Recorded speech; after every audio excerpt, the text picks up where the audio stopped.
As far as I got it, we had quite a lot of talks regarding the build service, using it in one or the other way. But so far we don't have a general introduction to it. And as far as I know, we had also on the previous customs quite some talks about it. And in order to give you an idea how to actually use it, we'll do a live demo mostly this day. And I'll try to do it as a... What? Mikro, also... No, it is not. Dieser graue... There's a mute button, yeah, that's it. Like now? Yeah. Perfect.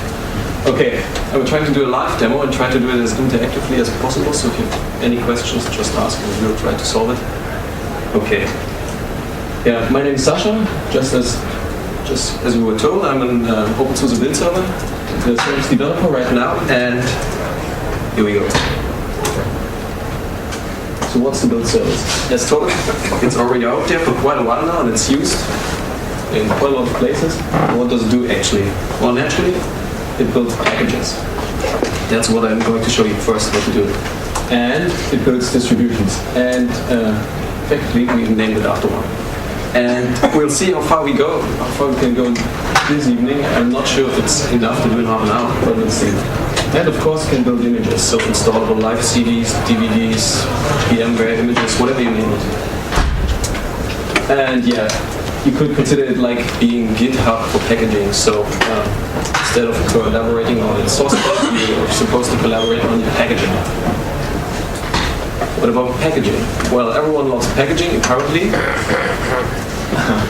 Well, mostly. And why don't you love it? Well, usually you have some wants.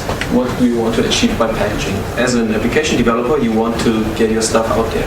And you want to mostly do it at least once. And yeah, as we all know, this is some issue. So you always have to redo stuff for every distro, maybe for distro releases. Things change, they differ quite in small pieces. And actually you don't want to repeat yourself. But as we know right now, you have to. And slightly related to that is that you want to write something wrong once and you want to write anywhere. And we'll see how to achieve that. And there we go. Some of you may notice this is the login page or the front page of the build service web interface. There's a command line client which I'm going to use also. And well, let's start. So, assuming you got an account ready like I did, just log in. And things didn't change much, but initially you can skim around what's happening on the build service. You can see right now there's quite a lot of busy workers, quite a lot of packages being built. So let's look that up first to get an idea. So here are our build service workers, the machines that do the packages. And as you can see, there are quite a lot of stuff doing on Chromium, taking a while, therefore it's red, but it's building, of course. Here we can see another set of build service workers for different architectures. For example, here's 64-bit, here's PowerPC. Yeah, some statistics stuff. But we want to do our own. So every build service user gets some sort of home project where he can do whatever he wants, fiddle around with packages, mess things up, and that is apparently mine. And yeah, let's create a package. So for doing this, you can click over here, and you can see some stuff already in there, not that much, and want to create a new one. And yeah, I decided to do a library, a small one, and it's called libgit. So we just do enter some sort of description, and it's a cgit library. And if you want, we could give it a fancy description. So that I got it on the screen, you can see.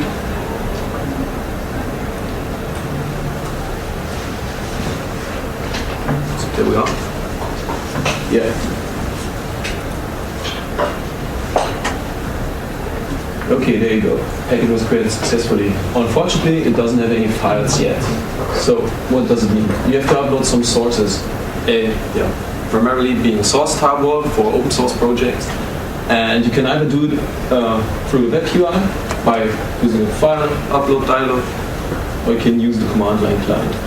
And as my previous talk already said, we're on a dev dev conference, so let's use the command line client and check out how it goes. So where is it?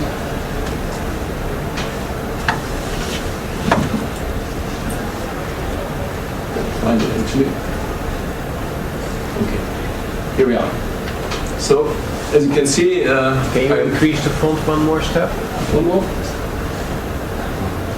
Okay. So as you can see, I'm right now in home directory, so check out of this home directory. And our tool for this is OC. So consider it something similar to Git, and works in several places quite similar to it. And maybe let's have a look at it first. As you can see, there's the packages listed in the web UI. And let's do this OC update. See what it got for us. It's checking out the other packages, nothing changed there, hopefully. And there is libgit. So let's look that one up. Empty. Yeah, so we have to get our stuff in there. And I've prepared, of course, something, so let's get a tarball in there. Usually you would download this in the web somewhere, or from some sort of FTP server. We have facilities for automating this. I'm not sure if we'll have enough time to show this, but we'll do it manually here. And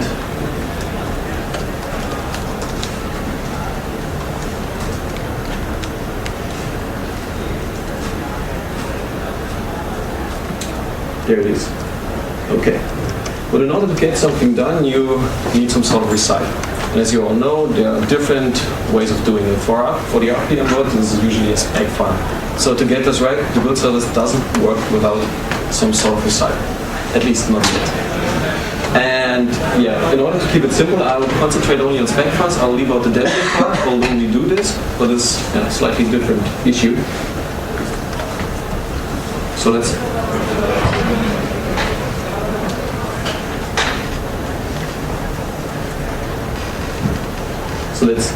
use a spec file I already prepared. Take a look. Copyright blah. Some metadata stuff about it, pretty known to everyone. And description. Actually, is some more sub packages in there, nothing too fancy. Doesn't matter that much. Okay. So now we got our spec file and the tarball. So let's try it out. I'll just issue OC build.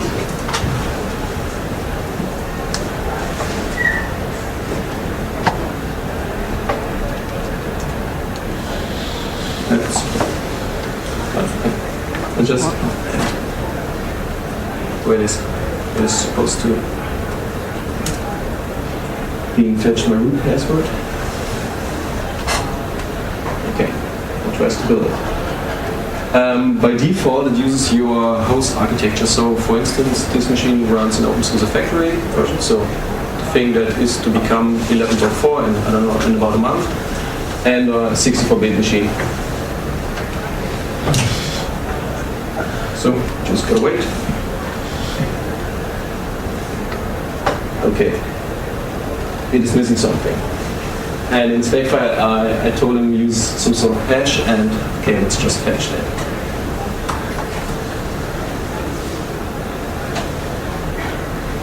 There it is.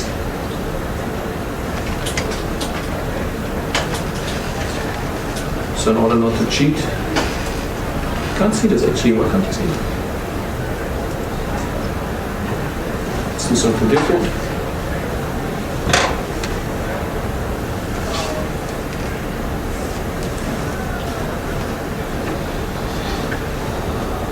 Console fucking.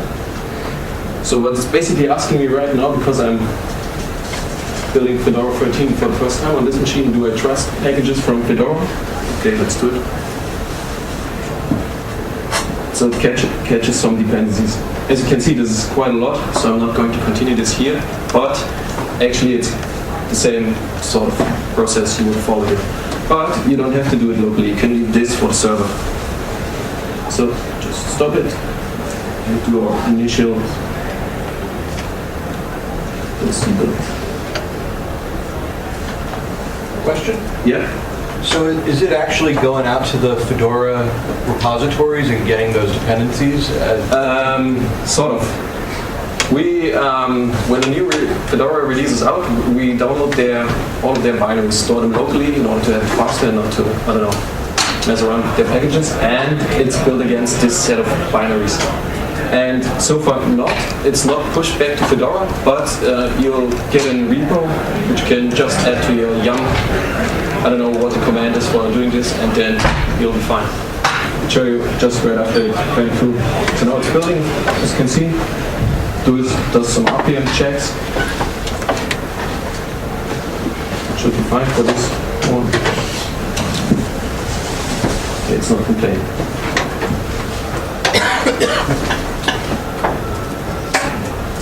That's it, sucks. Just move the window I higher. think the window is just too large. It falls on the street. So if you now resize your font again, it's already Just try.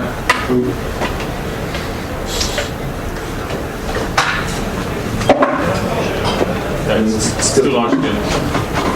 Resize itself. Okay, like this. Maybe you can clear to.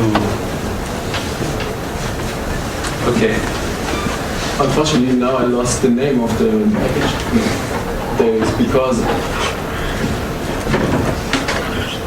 I have to do this for just a sec because I want to show you that this is actually an installable RPM. Can do bigger again. So yeah, okay. Now he allows me to install it, but we don't want to do this now. We want to look up what we did previously by doing EOC status. Okay, see, okay, some new files, doesn't know about yet, and obviously we're going to add them. Okay, but being a nice citizen, this is not enough. As the spec file, let's have a look at it again. Right on top of the bottom there's the changelog section, and in OpenSUSE we don't put the changelog directly into the spec file but ship it separately. And we should play nicely and generate one. OC helps quite a lot. There's a nifty shortcut for it. So we can also make it colorful. Just say initial version. Whatever it was. Should be sufficient for the demo. And add that also. There you go. And now, after you made sure that the package built at least locally, then you could be ready to upload it. Let's do it just now. Back to the build service. And this is similar to how you would commit something in Git. You see your diff, what you did, and you see a message. And it fetches this from the changelog file. So if you keep the changelog files clean and nice, then you can just press OK. I think comparing it with Git is very misleading. It's more like Subversion. I mean, commit is more it's like not really Subversion. distributed in the sense of Git. Yeah, that's right. So Subversion may be the better picture here. But anyway, okay, now it's committed in revision 1. And then look at the results. And the star behind it says that this is not too current. It was broken before because it was attached without any source in it, so therefore it was broken. And now the package scheduler re-picks it up after a certain amount of time and recalculates state and starts building for those distros. And as my home directory is not necessarily the most important build service project, this may take some time. So everything's slightly changed, so you can get back to your. Any questions so far? Yeah, go on. Is it possible to add different platforms as build machines? Yeah, of course. For example, Solaris, X and such. Yeah, actually, this is possible, though it needs support in several places. So there's, for example, for doing Debian builds, we're using Debian tools behind this toolchain, of course. And if you want to have Solaris working on it, then you actually just have to look into the build script, working on the lowest end. And of course, there's some UI integration if you want to, but It's not too difficult. In fact, we had some guys wanting to add Arch Linux support. Don't know how far this one went. And yeah, currently we're concentrating on the distros. And things like EIX or HP Unix? We don't concentrate on this, but it's certainly possible to add. So, you mean regarding the CPU host architecture or the operating system itself? Operating system. Okay. No, we don't have support for these operating systems yet. Could be added, but we do support a wide range of host architectures. And yeah, let's just look that up. For this particular project, I've been able to pretty much quite a lot. And as well, configured on the project level. So let's see what we got currently. Of course, all the OpenSUSE stuff, Debian, Fedora, Red Hat, CentOS, Mandriva, Ubuntu, and our special flavor of image builds. And yeah, this one's too big too.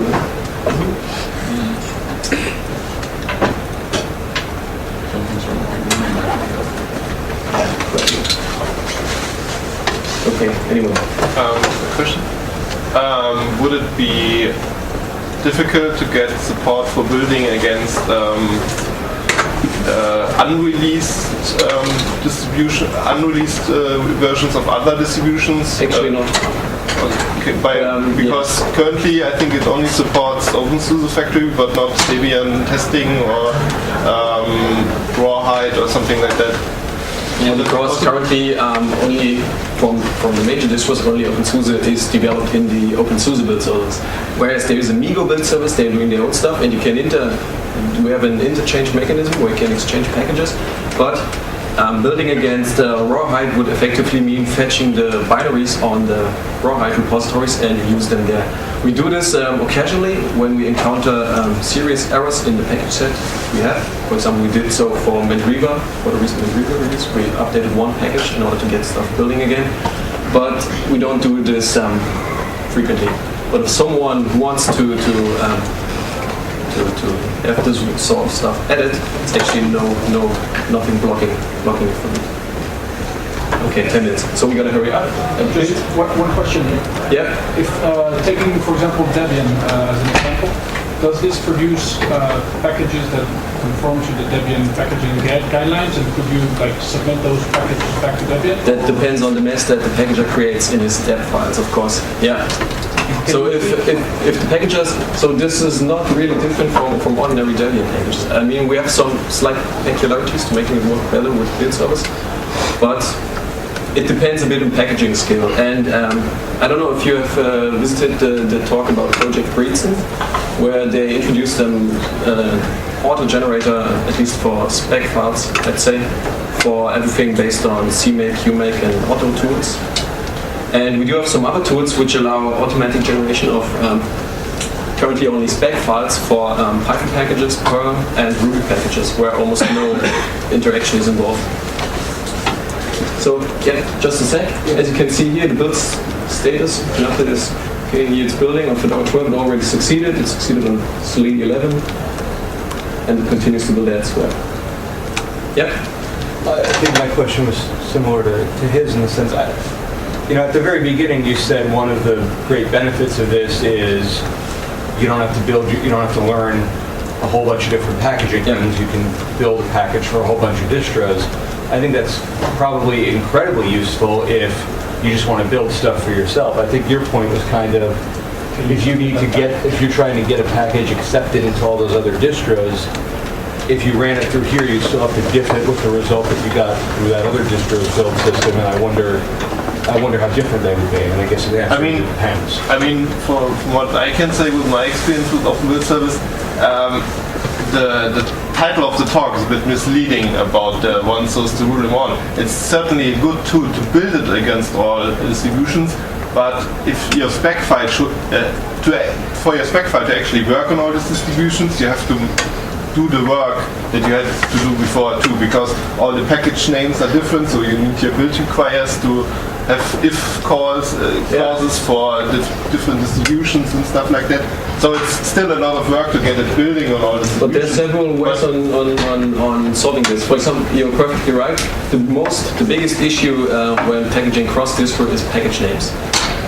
Matter of fact, and like you can see here, there's OpenSSL used for building, and it's named differently on Fedora rather than CentOS than it is on everywhere else.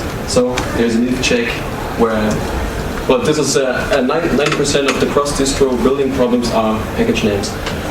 We do have some solutions for doing this.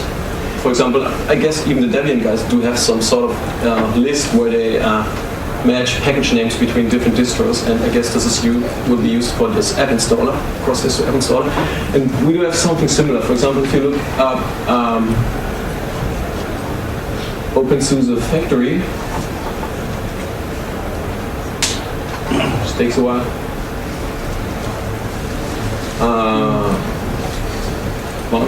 Stuff. We have some sort of project config where you can enter such stuff. So, okay, there's a lot of mess in there. Now it's even highlighted. Okay. Gotta scroll all the way down. Substitutes. Yeah. Depending on architecture or host architecture like here, we substitute package names. And this is one way of solving this via project config, but we're going to be looking into this, how this could be automated, maybe in a more fancier fashion. But right now, yeah, you do have to look up those things. So when you want to do, like me being an OpenSUSE guy, when I want to make my packages work on Fedora, I have to somehow look up the names on Fedora. That's about it. Yeah?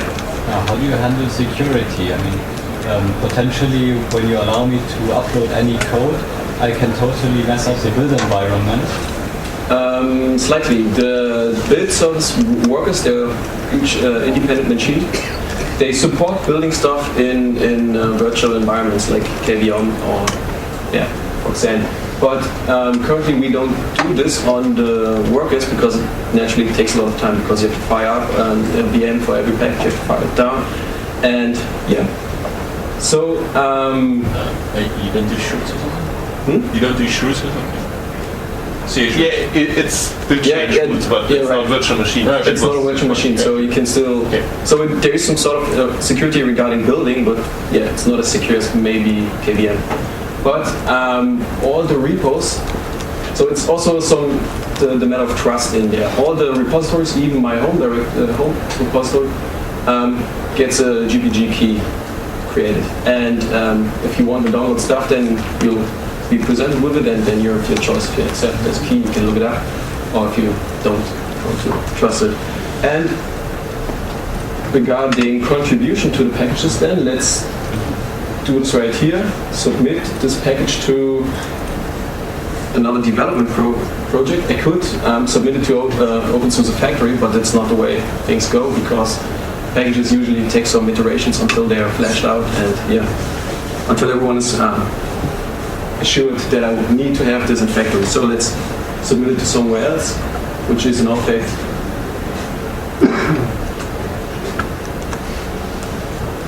actually there's supposed to be some sort of auto completion, but it seems to mess up right now.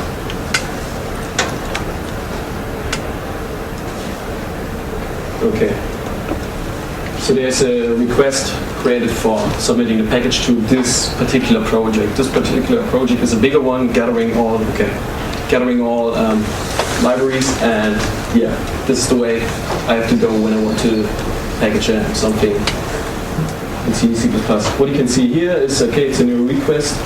The diff, what they changed in the last version, you can see it completely if you want to, and maybe for comparison, let's look at my other request so you can inspect and can look, okay, what's new, what was accepted, what was declined for one or another reason, which you can look up then.